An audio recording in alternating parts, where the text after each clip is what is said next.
Hello बच्चों, कैसे हो आप सब। मैं हूं विवेक, आपका मैथ ट्यूटर। पाई पाठशाला की इस वीडियो में आप सभी का स्वागत है। जैसा कि आप देख पा रहे होंगे, हमारा टॉपिक है आज का linear equation in two variable. Class 10th का चैप्टर 3 है। ठीक है, आज हम इसी टॉपिक के ऊपर बात करने वाले हैं। आगे बढ़ने से पहले आप सभी से रिक्वेस्ट है कि अगर आपको हमारे वीडियोज़ अच्छे लगते हैं तो चैनल को सब्सक्राइब करो, वीडियो को शेयर करो और वीडियोस को लाइक करना ना भूलना। चलो, हमारा जो टॉपिक है लीनियर इक्वेशन, बिल्कुल हम बेसिक लेवल से शुरू करेंगे और एडवांस यानी जीरो टू हीरो वाले कंसेप्ट पे हम काम करेंगे। जिनको मैथ में कुछ समझ नहीं आ रहा होगा वो भी वीडियो को ध्यान से देखेंगे। ठीक है, बस फॉलो करेंगे, जैसा मैं कहूँगा वैसा करते चलोगे। एट द एंड आप देखोगे कि आपका मैथ बहुत ही अच्छा हो चुका है पहले के कंपैरिजन में। ठीक है, मैं ये नहीं कहूँगा कि मैथ आपके लिए आसान बना दूंगा। देखो, मैथ एक्चुअल में आसान होता नहीं है, इसे हमें आसान बनाना पड़ता है। और कैसे आसान बनेगा? बेहतर अंडरस्टैंडिंग से। टॉपिक के जब आपको बेहतर समझ हो जाएगी, चाहे क्वेश्चन का लेवल कितना भी डिफिकल्ट हो, आप उसे कर पाओगे। ठीक है, मैथ अगर कोई कहता है कि मैं मैथ आपके लिए आसान बना दूंगा, मैथ कभी आसान होता ही नहीं है यार, कोई आसान कैसे बनाएगा। ठीक है, हाँ, मैथ को बेहतर तरीके से ज़रूर समझा जा सकता है, और जितना बेहतर तरीके से आप टॉपिक को समझेंगे आपको क्वेश्चन करने में उतनी ही आसानी होगी। ठीक है, तो चलो शुरू करते हैं आज के इस वीडियो को। सबसे पहले हम बात करेंगे इक्वेशन क्या होता है। ठीक है, तो बहुत ही बेसिक लेवल से शुरू करते हैं। इक्वेशन एक्सप्रेशन, इन सब के डिटेल जो है मैंने डिस्कस कर रखे हैं पॉलिनोमियल के फर्स्ट इंट्रोडक्शन पार्ट में। ठीक है, तो जिन्होंने वो वीडियोस नहीं देखा है, इस चैप्टर को देखने से पहले, इस चैप्टर को पढ़ने से पहले पॉलिनोमियल को जरूर पढ़ लो। ठीक है, तभी ये चैप्टर बेहतर तरीके से समझ आएगी। चलो, इक्वेशन अगर हम सिंपली कह दे तो ये होता है combination of terms having equal to sign.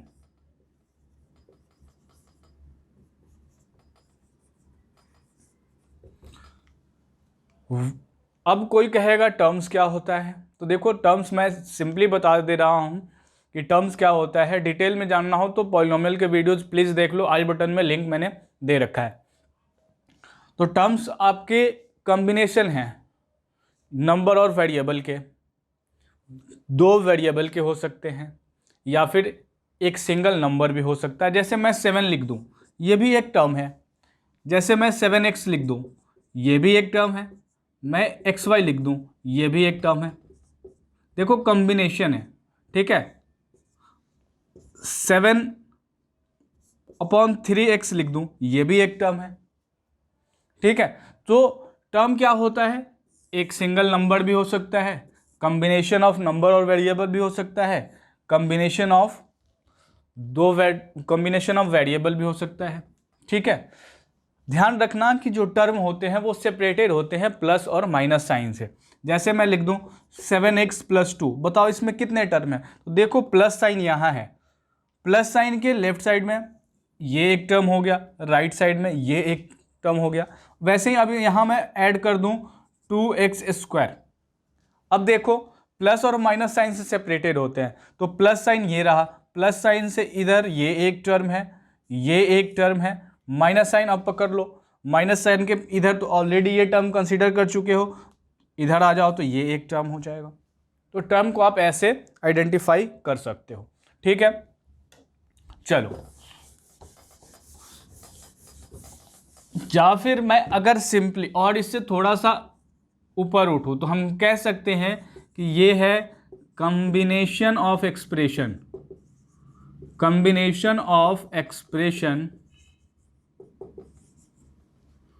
Having equal to sign.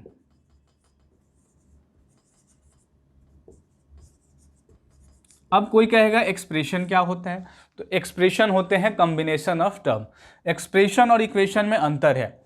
अगर मैं लिख दूं 2x + 7, this is called an expression.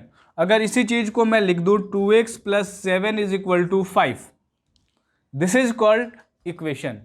ये हमारा है expression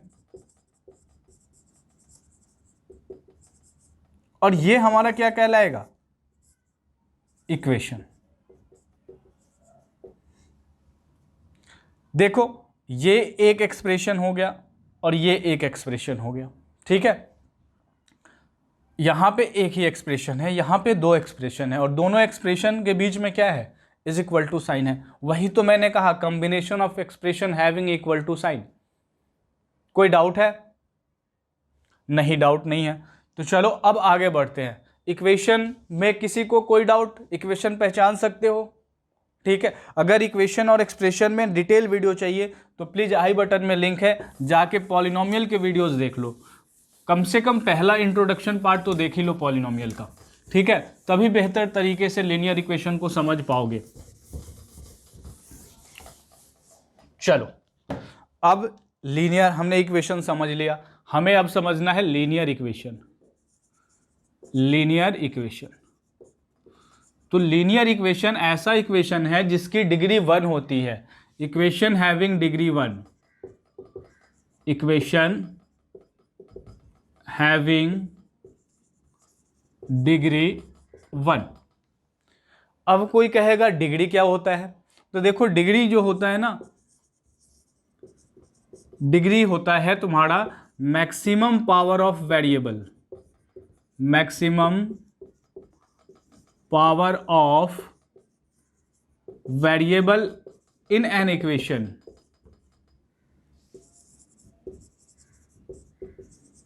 is called its degree.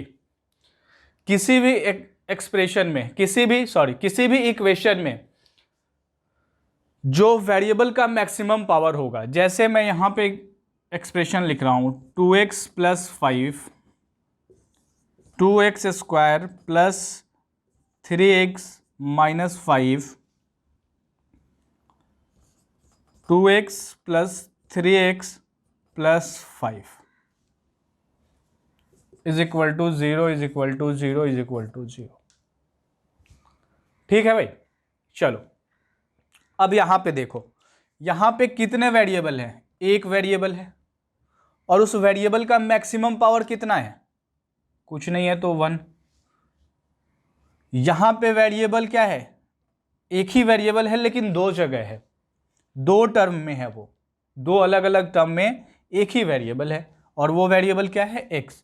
तो यहां x का पावर क्या है, 2 है, यहां x का पावर क्या है, 1 है। तो इस 1 और 2 में,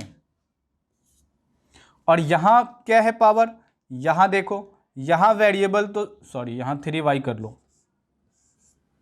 ठीक है, यहां तो 1 है, एक यहां दो वेरिएबल है, और पहले वाले टर्म में x का पावर क्या है, 1 है, दूसरे वाले टर्म में y का पावर क्या है, 1 है।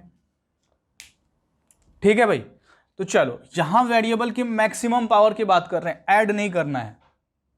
अब ये नहीं कि यहां 1 है यहां 2 है तो ऐड कर दो, ये मैक्सिमम पावर नहीं होता है।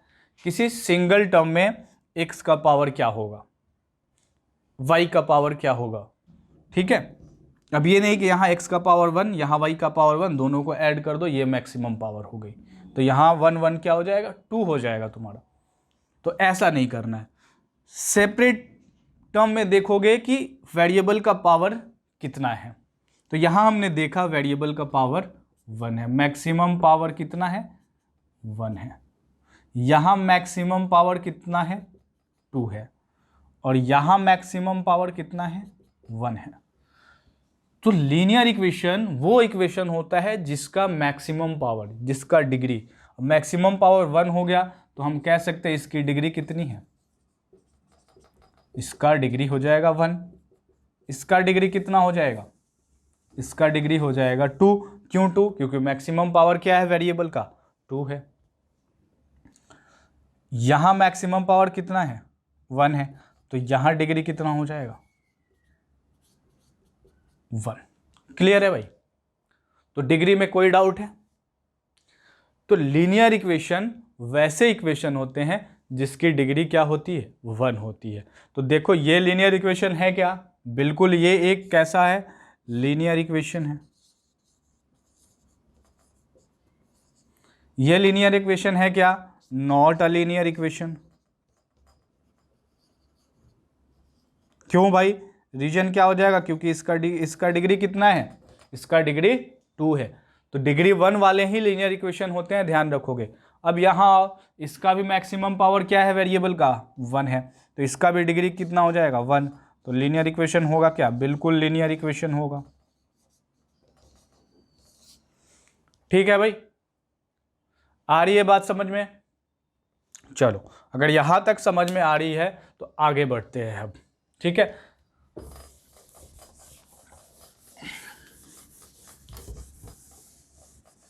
हमने समझ लिया इक्वेशन क्या होता है, लीनियर इक्वेशन क्या होता है। अब 2 वेरिएबल को मैं बाद में डिस्कस करूंगा। पेयर का मतलब समझो, पेयर का मतलब होता है 2। जैसे शूज तुम पहनते हो, पेयर्स में पहनते हो, ग्लव्स पहनते हो, पेयर्स में पहनते हो। आ रही है बात समझ में? तो वैसी चीजें जो 2 में हो तो उसे हम क्या कहेंगे, पेयर कहेंगे। तो यहां भी हम जब पढ़ेंगे तो 2 लीनियर इक्वेशन एक साथ पढ़ने हैं हमें, इसीलिए हमने क्या कहा, पेयर ऑफ लीनियर इक्वेशन, या हम कह सकते हैं सिस्टम ऑफ लीनियर इक्वेशन। ठीक है, चलो अब इससे आगे बढ़े थोड़ा सा, तो 3 एग्जाम्पल मैं लिख रहा हूं, तीनों एग्जाम्पल को ध्यान से देखोगे।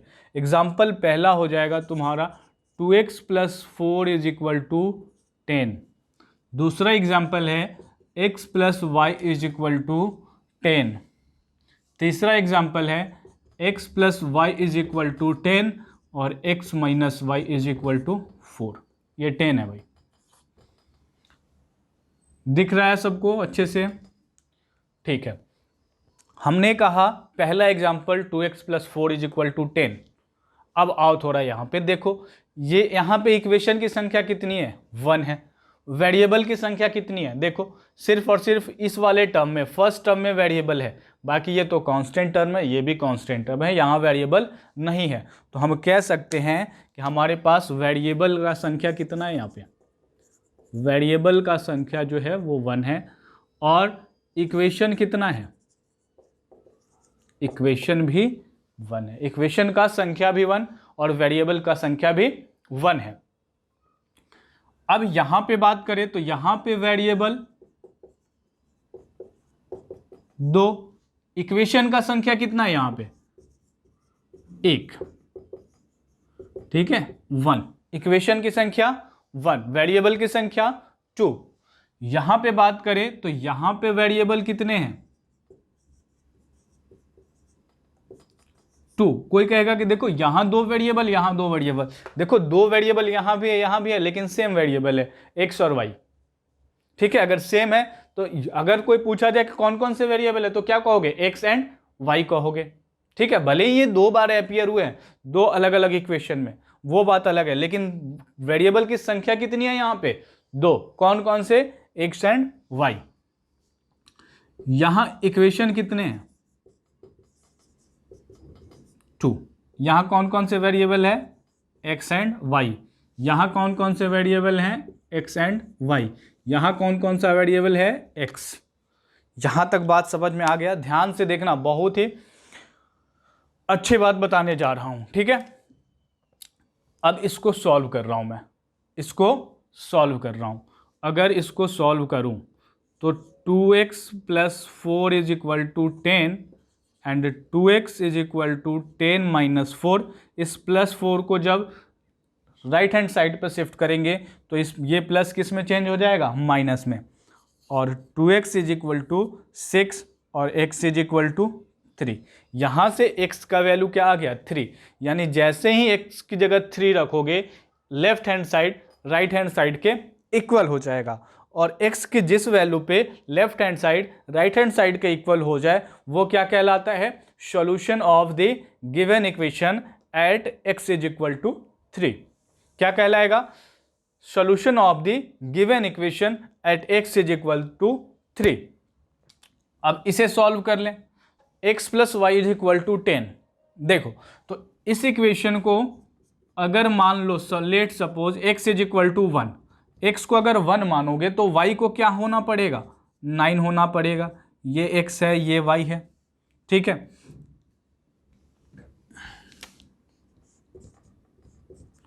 चलो x को हमने 1 माना तो y क्या हो गया, 9 हो गया।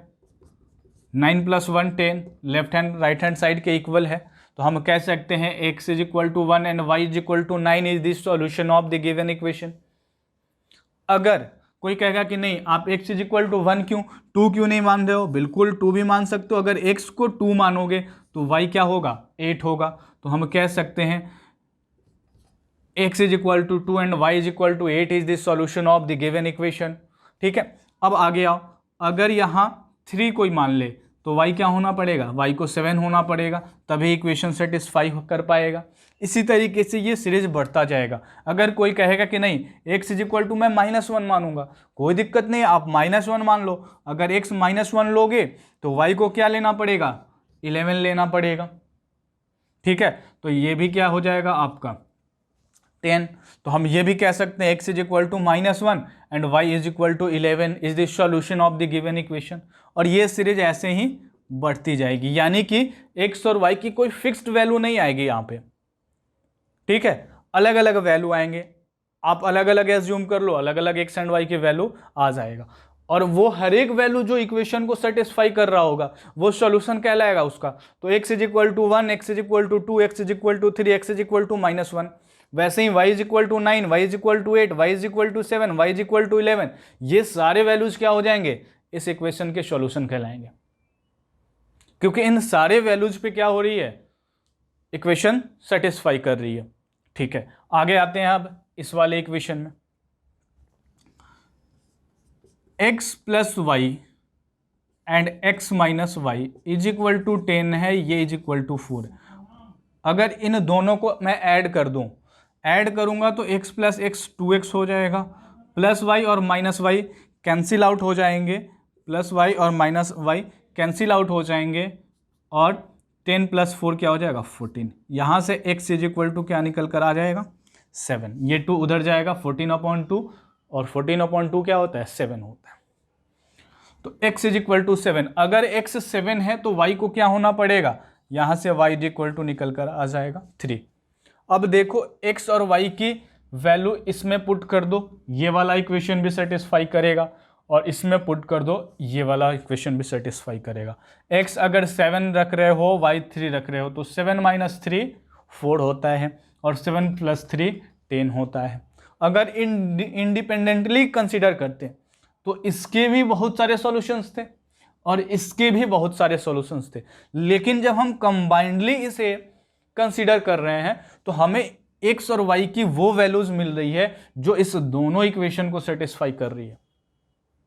और ऐसे ही इक्वेशंस क्या कहलाते हैं, पेयर ऑफ लीनियर इक्वेशन या सिस्टम ऑफ इक्वेशन है। इंडिपेंडेंटली अगर कंसीडर करो x + y तो x 9 भी हो सकता है तो y 1 होगा, ठीक है, इस वाले केस में। और x - y के लिए भी बहुत सारे पॉसिबिलिटीज हैं। तो इस पेयर ऑफ इक्वेशन का सॉल्यूशन क्या होगा, x = 7 और y = 3। यहां पे देखो, अब आ जाओ फिर से पावर पे। यहां पे पावर क्या है वेरिएबल का, 1 है, पावर 1 है। पावर अगर 1 है तो डिग्री कितना हो जाएगा भाई, डिग्री 1। यहां आ जाओ, यहां x का पावर 1, y का पावर 1, तो यहां भी अगर पावर 1 है तो डिग्री क्या हो जाएगा, 1। यहां आ जाओ, यहां भी 1 है, यहां भी 1 है, यहां भी 1 है, यहां भी 1 है, तो ये पेयर ऑफ इक्वेशन है, लीनियर इक्वेशन। डिग्री दोनों की कितनी है, 1। तो ये जो हमारा है ये है लीनियर इक्वेशन, लीनियर इक्वेशन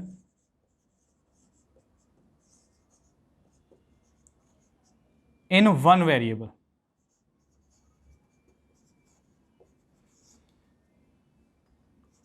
ठीक है, इसे लिख सकते हो लीनियर इक्वेशन इन वेरिएबल x, लीनियर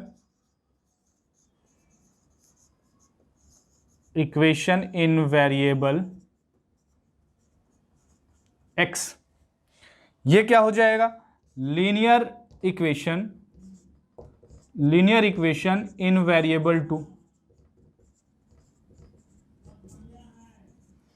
और ये क्या है, pair of linear equation, pair of linear equation in two variable. इसे लिख सकते हो pair of linear equation in x and y, pair of linear equation in x and y, इसे भी लिख सकते हो। तो हमें जो सिलेबस में है वो ये पढ़ना है। अब देखो इससे ये पेयर क्यों कंसीडर कर रहे हैं, जैसे ही हम पेयर कंसीडर कर रहे हैं हमें एक्स और वाई की एक यूनिक वैल्यू मिल रही है, ठीक है। इस सेपरेट इक्वेशन को अगर बात करें x plus y is equal to 10, तो इस सेपरेट इक्वेशन के लिए कई एक सॉल्यूशन थे। इसकी बात करें अगर x माइनस वाई के लिए, तो इस सेपरेट इक्वेशन के लिए कई एक सॉल्यूशन थे, लेकिन कंबाइंड आप करके जब कंसीडर कर रहे हो एंड सॉल्यूशन निकाल रहे हो तो आपको x और y की वो वैल्यू मिल रही है जो दोनों ही इक्वेशन को क्या कर रही है, सेटिस्फाई कर रही है। और ऐसे ही इक्वेशन को हम कहते हैं सिस्टम ऑफ लीनियर इक्वेशन, ठीक है। चलो यहां तक बात समझ में आ गया, कोई दिक्कत है, कोई डाउट है तो बता दो, ठीक है। चलो आगे बढ़ते हैं।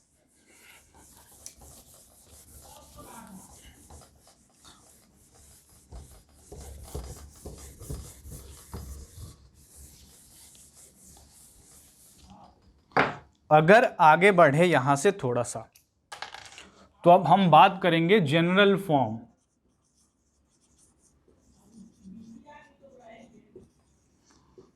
linear equation, general form of linear equation in a two variable, in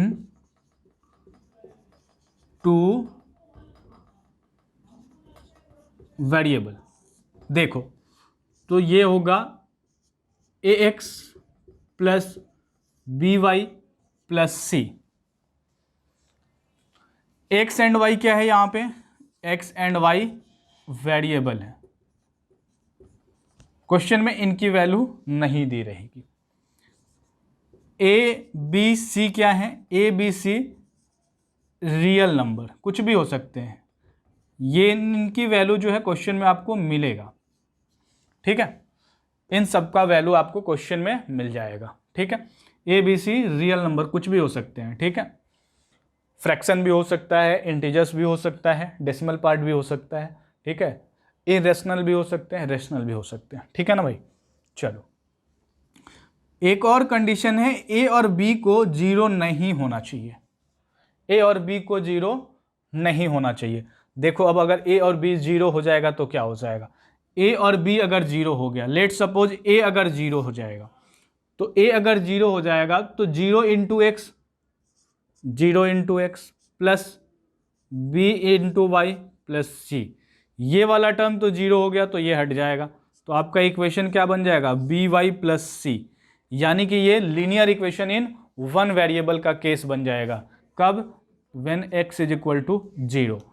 और अगर y जीरो हो गया तो y जीरो हो गया तो a into X plus zero into Y plus C, और ये क्या बन जाएगा, x प्लस सी, कब, y is equal to zero, ठीक है। तो ये भी क्या बन जाएगा, linear equation in one variable का केस बन जाएगा। ए और बी दोनों को ही जीरो नहीं होना चाहिए, सी जीरो हो जाए कोई दिक्कत नहीं है, कांस्टेंट टर्म जीरो हो जाए कोई दिक्कत नहीं है। आ गई बात समझ में कि नहीं आ गई, ठीक है।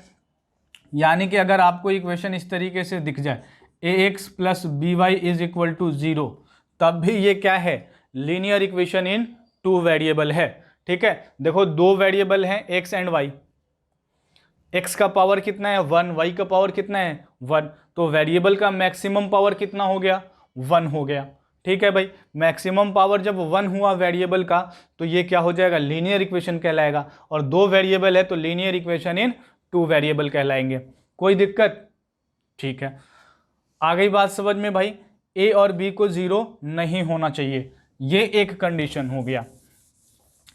और अगर आपने पढ़ा होगा पॉलिनोमियल अच्छे से तो वहाँ पे कोफिशिएंट पढ़ाया गया होगा, इवन क्लास 8 से शुरू हो जाता है कोफिशिएंट पढ़ना। तो यहाँ हम क्या कहेंगे, a and b are coefficient of variable, coefficient of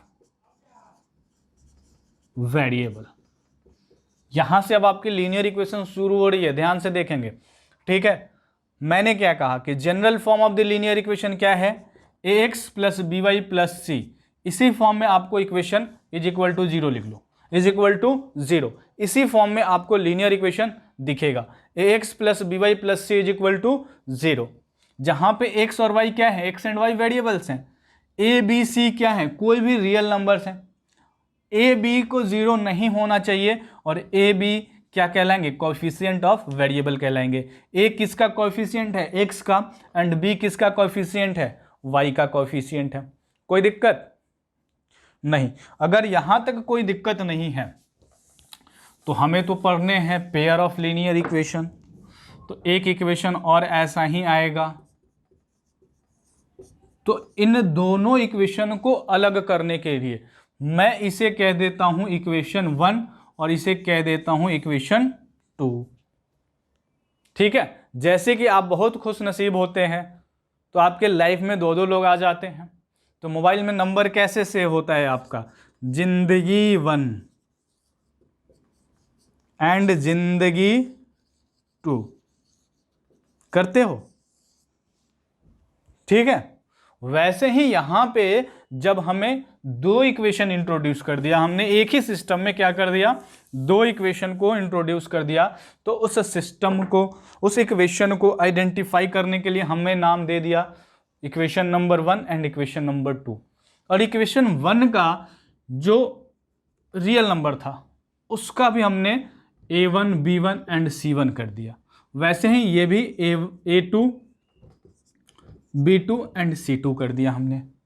ठीक है, अब यहां पे हम कह सकते हैं a1 किसका कोएफिशिएंट है, x का, और a2 किसका कोएफिशिएंट है, x का। तो आपसे पूछा जाए कि बताओ इस सिस्टम में x का कोएफिशिएंट क्या है, a1 एंड a2। ध्यान से देखना, कोएफिशिएंट ऑफ x क्या क्या है, a1 एंड a2। वैसे ही पूछा जाए कोएफिशिएंट ऑफ y क्या है, तो आप कहोगे b1 एंड b2।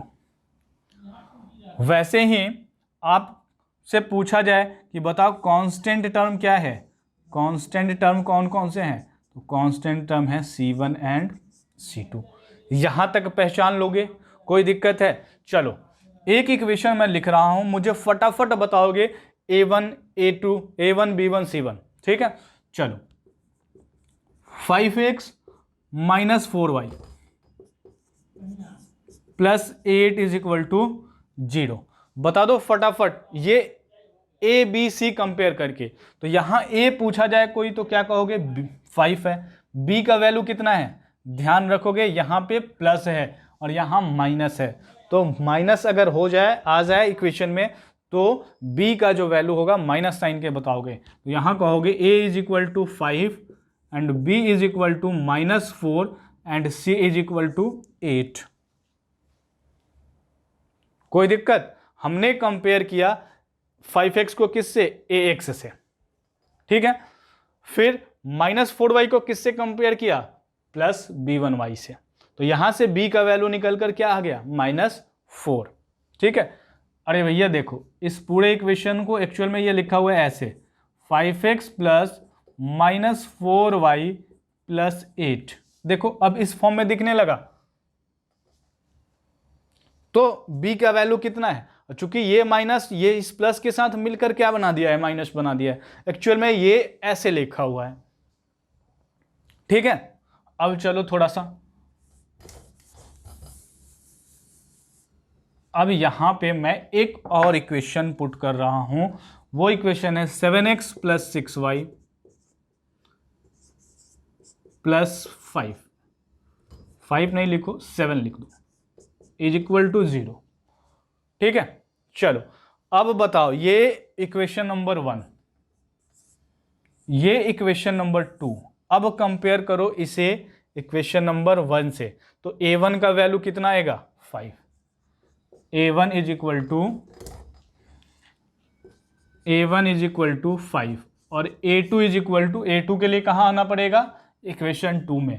तो इसे जब कंपेयर करोगे इसके साथ, तो a2 की जगह क्या लिखा हुआ है, 7 लिखा हुआ है, तो A2 का वैल्यू क्या आ जाएगा 7। अब आ जाओ B1 के लिए एंड B2 के लिए। B1 के लिए कहाँ आओगे, इक्वेशन नंबर 1 में। तो देखो यहाँ B1 की जगह क्या लिखा हुआ है 4, 4 के पहले माइनस साइन है तो माइनस साइन कंसिडर करोगे, तो -4। B2 की जगह क्या है, तो B2 कहाँ है इक्वेशन नंबर 2 में, तो B2 की जगह क्या लिखा हुआ है यहाँ पे 6 लिखा हुआ है, तो V2 का वैल्यू क्या हो जाएगा 6 हो जाएगा। ठीक है, और C2 की जगह क्या लिखा हुआ है 7, और C1 की जगह क्या लिखा हुआ है यहाँ पे 8 लिखा हुआ है, तो C1 का वैल्यू क्या हो जाएगा 8 एंड C2 का वैल्यू क्या हो जाएगा 7। कोई डाउट है भाई? चलो समझ आ रहा है। तो A1 A2 B1 B2 C1 C2 पहचान लोगे। कोई डाउट है यहां तक? नहीं, यहां तक डाउट नहीं है। तो अब थोड़ा सा आगे चलते हैं। बिल्कुल ही आराम आराम से पढ़ा रहा हूं, बेसिक से शुरू कर रहा हूं। ध्यान से वीडियो को देखो, एक बार में समझ नहीं आ रही है दोबारा से रिपीट करके वीडियो को देखो, समझ आएगी। ठीक है, अब देखो मैंने पहला इक्वेशन क्या लिखा था 2x + 4 = 10। यहां से x का वैल्यू क्या निकल कर आया था भाई मेरे 3 आया था। अगर इस इक्वेशन को मैं 2 से मल्टीप्लाई कर दूं, इस पूरे इक्वेशन को 2 से, यानी इस वाले टर्म को भी 2 से, इस वाले टर्म को भी, इस वाले टर्म को भी 2 से, यानी 2 से जब मल्टीप्लाई कर दिया इस पूरे इक्वेशन को, तो इक्वेशन क्या बन जाएगा ये 4x + 8 = 20। ठीक है भाई, 4x + 8 = 20। इसे अगर सॉल्व करोगे तो 4x क्या हो जाएगा 20 - 8, और 4x = 12 और x = 3। यहां भी x = 3 था, यहां भी x = 3 है। तो यहां से एक बात हमें समझ आती है कि अगर किसी इक्वेशन को, पूरे इक्वेशन को कांस्टेंट टर्म से मल्टीप्लाई कर दो तो सॉल्यूशन चेंज नहीं होता है। इसका मतलब ये दोनों इक्वेशन क्या है इक्विवेलेंट है। ठीक है, यानी सेम है। आ गई बात समझ में? तो ये तो 1 वेरिएबल वाले की बात हो गई। अब 2 वेरिएबल की बात कर लेते हैं थोड़ा सा। अब बात कर लेते हैं 2 वेरिएबल का। ठीक है, तो x + y = क्या था 10। पूरे इक्वेशन को 2 से मल्टीप्लाई कर दे रहा हूं, 2x + 2y = 20। देखो x अगर 1 रख रहे हो तो y को क्या होना पड़ेगा 9। ठीक है, तो यहां भी x अगर 1 रखोगे तो यहां भी y क्या निकल कर आएगा 9 निकल कर आएगा। लेट सपोज x = 1 ले लिए और y = 9 ले लिए, इस पे इक्वेशन सेटिस्फाई कर रहा है। ठीक है, तो यहां भी क्या है x = 1 और y = 9 पे ये इक्वेशन सेटिस्फाई करेगा, बिल्कुल करेगा। 2 × 1 + 2 × 9 = 20 और 2 + 18 = 20। देखो तो चूंकि क्यों कर रहा है, क्योंकि ये इक्वेशन और ये इक्वेशन अलग नहीं है। हमने क्या किया है पहले वाले इक्वेशन को मल्टीप्लाई कर दिया है 2 से। क्या कर दिया है 2 से मल्टीप्लाई कर दिया है। तो अभी मैंने कहा कि अगर किसी इक्वेशन को किसी कांस्टेंट नंबर से 2 4 5 6 8 होल इक्वेशन को किसी कांस्टेंट नंबर से मल्टीप्लाई कर दोगे तो इक्वेशन के सॉल्यूशन पे कोई चेंज नहीं होगा। चलो यहां तक अगर ये बात समझ गए तो एक चीज यहां और देखो, ये सॉल्यूशन हटा दो। इसी इक्वेशन को मैं इस तरीके से लिख सकता हूं x + y, इस 10 को जब इधर लाऊंगा तो ये -10 हो जाएगा = 0, और इसको क्या लिख सकता हूं 2x + 2y, और इस 20 को जब इधर लाऊंगा तो ये -20 = 0। अब ये देखो ये दोनों का दोनों इक्वेशन कैसा दिख रहा है लीनियर इक्वेशन वाले फॉर्म में। लीनियर इक्वेशन का जनरल फॉर्म दिख गया ax + by + c, तो यहाँ माइनस है एक्चुअल में। ठीक है, -10 = 0, वैसे ही ये भी है। अब इसे 1 कह देता हूं, इसे 2 कह देता हूं।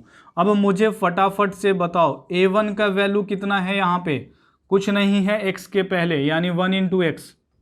a1 का वैल्यू 1 और a2 का वैल्यू कितना है 2। यहां पे b1 का वैल्यू क्या है, y के पहले कुछ नहीं है तो 1 और b2 का वैल्यू क्या है 2। यहां पे c1 का वैल्यू क्या है, c1 का वैल्यू है -10 एंड c2 का वैल्यू क्या है, c2 का वैल्यू है -20। क्लियर है भाई। चलो अब अगर थोड़ी सी और आगे बढ़े तो मैं कह रहा हूं कि अब हमें रेशियो निकालने हैं। ठीक है, ratio of coefficient of x, x के कोएफिशिएंट का रेशियो। तो एक्स का कोएफिशिएंट क्या क्या है भाई मेरे, 1 एंड 2 है, तो इनका रेशियो क्या होगा 1/2।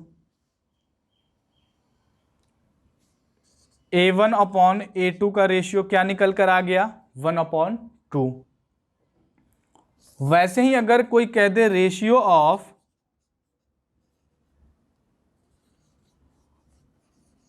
कोएफिशिएंट ऑफ y, यानी कि b1/b2, तो b1 क्या है 1 और b2 कितना है 2।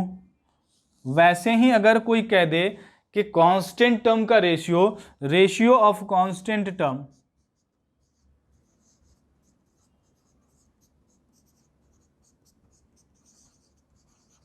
ये कितना है -10/20, यानी c1/c2, और c1 क्या है -10/20 और ये क्या है 1/2। माइनस से माइनस कैंसिल और 10 से 2 टाइम्स में 20 कैंसिल। तो रेशियो हमसे हमेशा सिंपलेस्ट फॉर्म में लिखते हैं। तो देखो a1/a2 भी 1/2, b1/b2 भी 1/2 एंड c1/c2 भी 1/2। जब ऐसा हो जाए कि ratio of a1/a2 is equal to b1/b2 is equal to c1/c2, ratio पे a1/a2, ये शायद इंक काम नहीं कर रहा है, इसका ब्लैक से ही लिखता हूं। चलो a1/a2 is equal to b1/b2 is equal to c1/c2। जब ऐसा कंडीशन आ जाए तो सॉल्यूशन कैसा होगा, तो सॉल्यूशन का जो नेचर होगा, सबसे पहले तो मेनी सॉल्यूशंस, ठीक है, और इसी को लिखा हुआ है इनफाइनाइट सॉल्यूशन कहीं कहीं।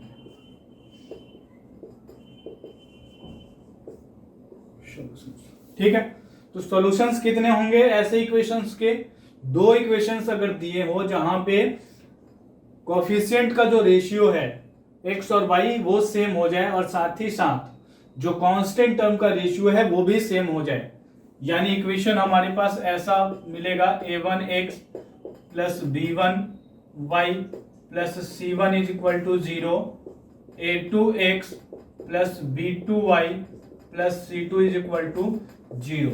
जब ऐसा हो जाए a1/a2 इक्वल हो b1/b2 के और ये किसके इक्वल हो c1/c2 के, तो उस केसेज में कितने सॉल्यूशंस होंगे, इनफाइनाइट सॉल्यूशंस होंगे। ठीक है, अब ये भी एक लाइन को रिप्रेजेंट करेगा, ये भी एक लाइन को रिप्रेजेंट करेगा। ठीक है, हमने पढ़ा है कि लीनियर इक्वेशन क्या होते हैं, एक लाइन को रिप्रेजेंट करते हैं। जब x और y की वैल्यू निकालकर अब ग्राफ पेपर पे प्लॉट करोगे, अभी जब ग्राफिकल रिप्रेजेंटेशन मैं पढ़ाऊंगा तो वहां डिस्कस करूंगा इस चीज को डिटेल में। फिलहाल ये समझो कि लीनियर इक्वेशन जो होते हैं वो क्या करते हैं, स्ट्रेट लाइन बनाते हैं। अब ये स्ट्रेट लाइन ऐसे भी हो सकती है, ऐसे भी हो सकती है, ऐसे भी हो सकती है, ठीक है, इस तरीके से भी हो सकती है स्ट्रेट। देखो ये लाइन स्ट्रेट है, ये लाइन स्ट्रेट है, ये भी लाइन स्ट्रेट है, ये भी लाइन स्ट्रेट है। हाँ, ये लाइन स्ट्रेट नहीं है, ये कर्व लाइन है। आगे बात समझ में। तो जो लीनियर इक्वेशन होगा वो स्ट्रेट लाइन फॉर्म करेंगे। तो ये भी क्या करेगा, मान लेट सपोज कि ये लाइन L1 फॉर्म कर रहा है और ये लाइन L2 फॉर्म कर रहा है। तो अगर इस कंडीशन में जो दोनों लाइंस होंगी वो कैसी होंगी, कोइंसिडेंट होंगी, कोइंसिडेंट लाइन, यानी कोइंसाइड करेंगी एक दूसरे के ऊपर। लेट सपोज कि ये L1 है और इसी के ऊपर एक लाइन और आएगी और वो L2 होगी, लाइन L2, ठीक है। ये ग्रीन कलर से जो दिख रहा है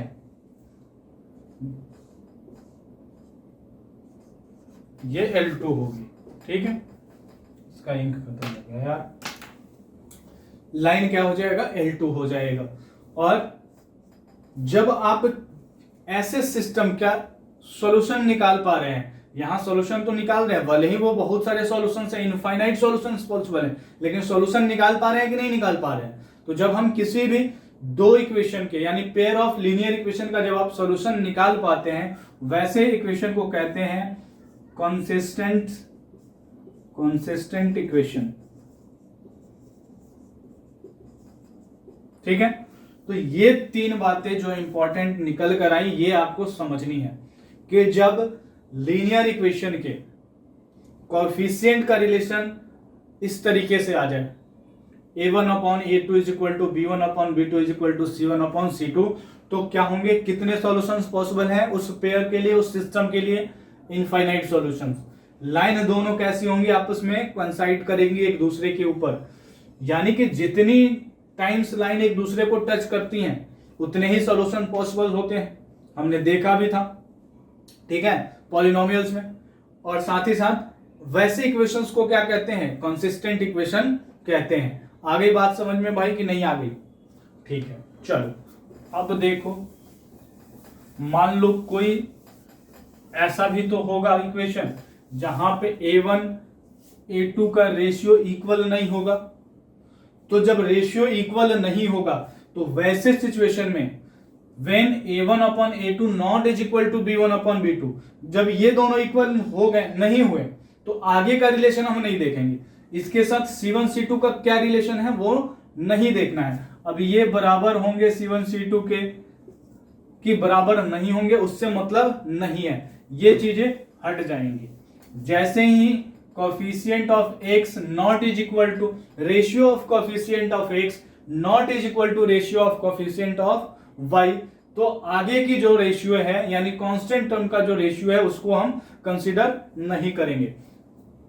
आगे आप बात समझ में। अब देखो, आपकी जो दोनों जिंदगी है, मान लो कि ये वाले पहले जिंदगी का क्या है, कुंडली है, और ये वाले दूसरे जिंदगी का कुंडली है। तो जब आपके दोनों जिंदगी का कुंडली मैच नहीं करेगा तो आप क्या हो जाओगे, ये कुछ कहेगा, ये कुछ कहेगा, तो इन दोनों के कुछ कुछ में आप क्या हो जाओगे, पिस जाओगे। यानी कि लाइन कैसी होंगी, इंटरसेक्टिंग लाइन होंगी, इंटरसेक्टिंग लाइन होंगी, ठीक है, इस तरीके से, ठीक है। ये L1 है, ये L2 है, लाइंस कैसी हो गई, इंटरसेक्टिंग हो गई, ठीक है। अब बात करें कि सॉल्यूशंस कितने होंगे, तो सॉल्यूशन यूनिक सॉल्यूशन होगा।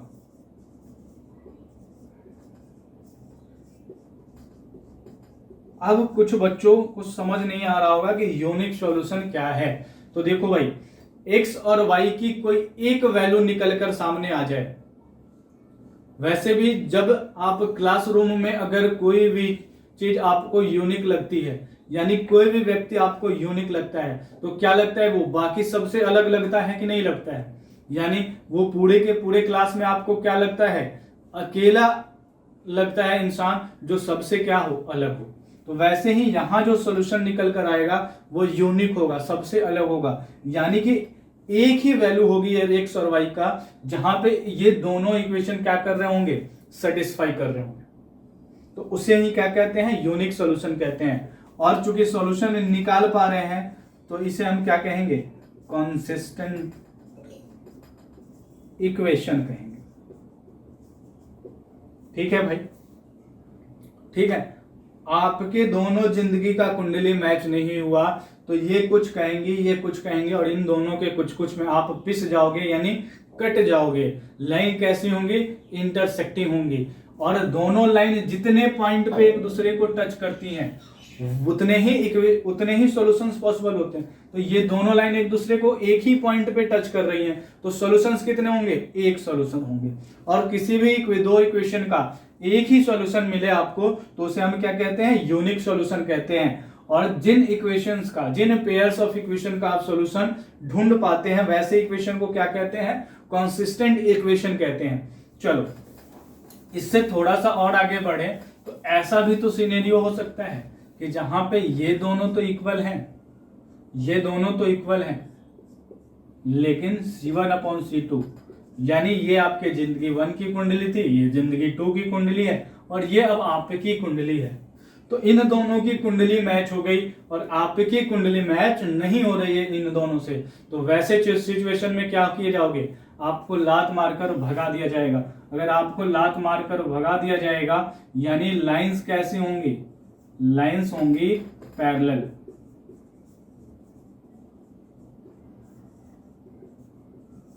ठीक है। और सॉल्यूशंस कितने होंगे? जब आप रहेंगे ही नहीं तो आपके जिंदगी के बारे में बात होगी नहीं, नो सॉल्यूशन।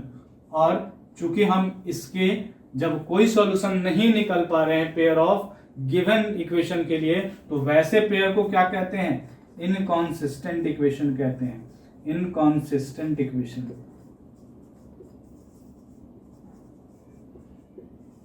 ठीक है। तो ये एक कंडीशन हो गया, यानी हमने 3 कंडीशन पढ़ा।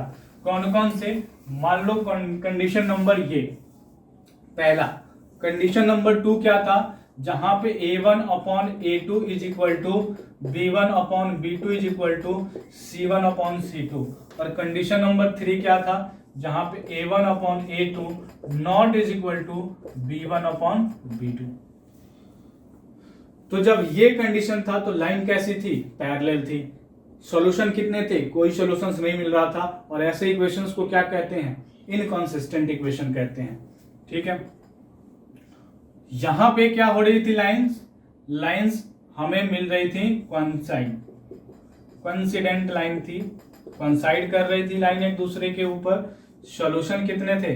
इनफाइनाइट सॉल्यूशन थे, इनफाइनाइट सॉल्यूशंस। और इक्वेशन क्या कहते थे? कंसिस्टेंट इक्वेशन कहते थे। कंसिस्टेंट सिस्टम भी कहीं कहीं मिलेगा आपको। ठीक है।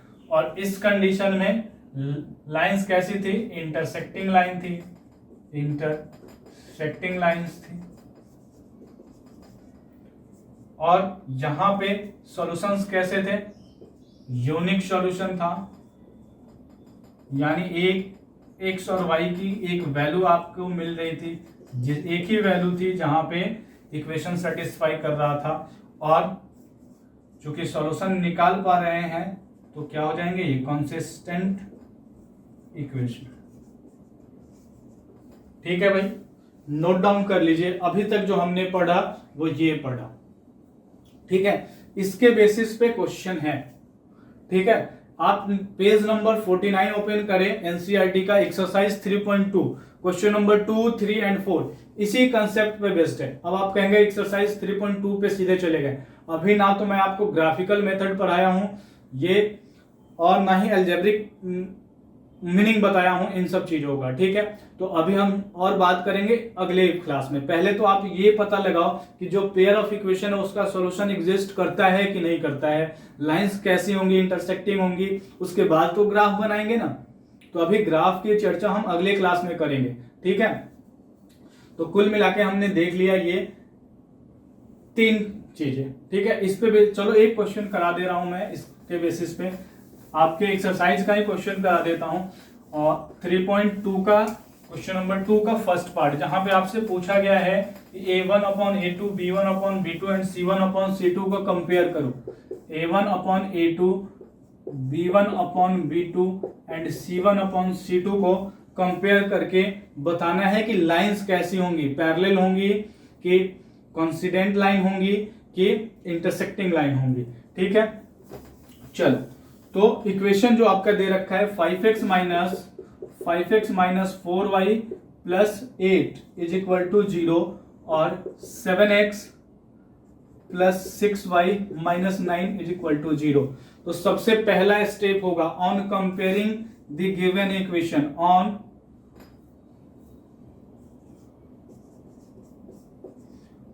Comparing the given equation.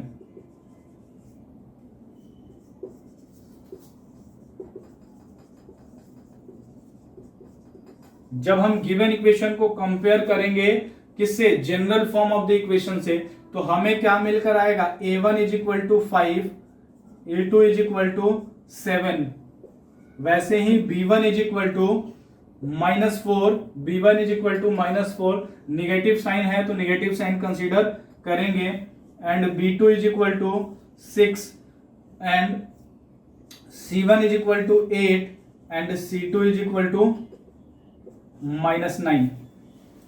आ गई बात समझ में, c2 इज इक्वल टू -9। अब कंपेयर कर लो रेशियो को, a1 upon a2, a1 upon a2 क्या हो जाएगा, 5/7, b1 अपॉन b2 क्या हो जाएगा, b1 upon b2 -4/6, -4/6 that is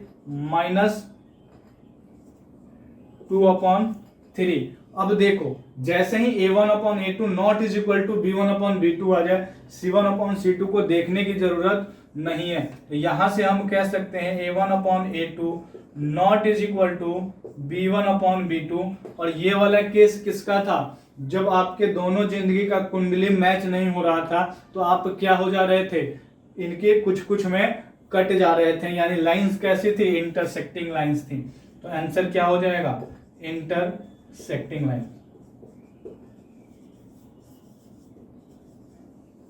clear है भाई, बहुत ही इजी क्वेश्चंस है, हो जाएंगे सबसे। ठीक है, एक क्वेश्चन और देख लो,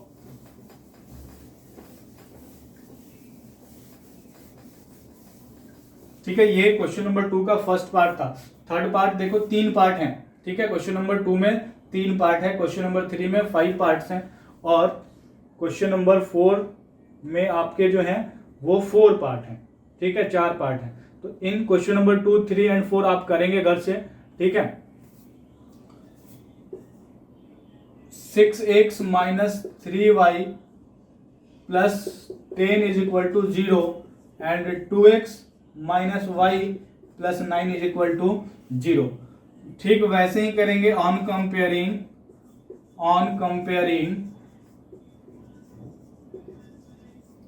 वी हैव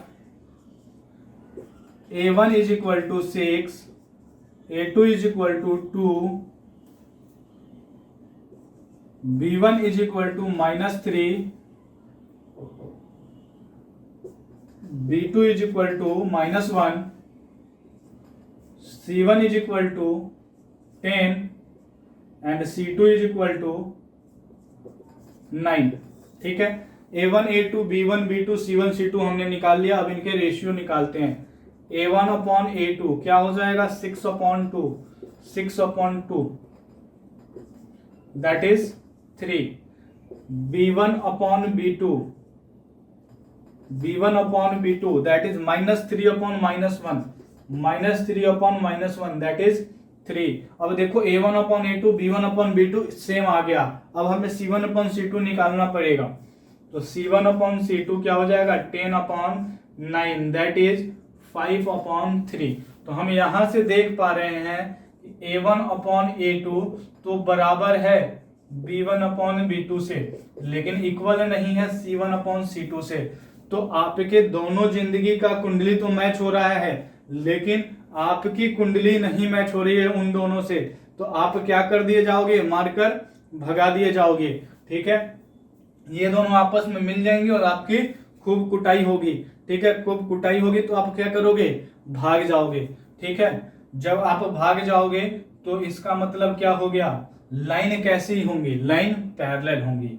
ठीक है, लाइन कैसी हो जाएंगी, पैरेलल हो जाएंगी। अगर यही पे पूछ देता कि बताओ इनकॉन्सिस्टेंट है कि कॉन्सिस्टेंट है, तो जब लाइन पैरेलल होती हैं तो सॉल्यूशन मिलता है क्या, कोई नहीं मिलता है। आप अपना दुख किसके पास सुनाने जाओगे, क्योंकि ये दोनों तो मिले हुए हैं, तो ये दोनों तो सॉल्यूशंस आपको देंगे नहीं, है ना। तो यहाँ पे अगर पूछ देता बताओ सॉल्यूशन कितने सॉल्यूशन पॉसिबल हैं, तो 9 सॉल्यूशन पॉसिबल हैं। अगर इसी क्वेश्चन में पूछ देगा कि बताओ इक्वेशन का नेचर कैसा है, यानी कंसिस्टेंट है कि इनकंसिस्टेंट है, तो जब 9 सॉल्यूशन है तो क्या हो जाएगा, इनकंसिस्टेंट हो जाएगा।